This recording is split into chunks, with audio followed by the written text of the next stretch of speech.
பொதுவாக சிவபூசைக்கு மல்லிகை, முல்லை, செண்பகம், தாமரை இந்த மலர்கள்லாம் கிடைச்சா ரொம்ப சிறப்பு. இதெல்லாம் கிடைக்காத போது வில்வ இலை இருந்தாலே போதும். சரி, வில்வ இலையும் கிடைக்கல என்ன பண்றது அப்படின்னு யாரும் கவலைப்பட வேண்டாம். எல்லா இடத்துலையும் சாதாரணமாக கிடைக்கக்கூடியது நொச்சி இலை, அதே போல திருநீற்று பச்சிலை.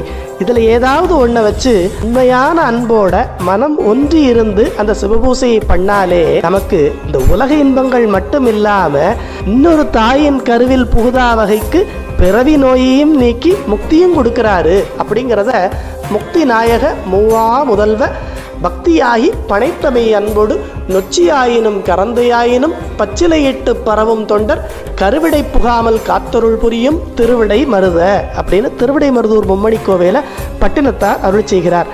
அதனால இனிமேலும் நாம காலம் தாழ்த்தாம சிவராத்திரி அன்று உண்மையான அன்போட உள்ளம் உருகி சிவபெருமானை வழிபட்டு நல்லகதி அடைவோம்.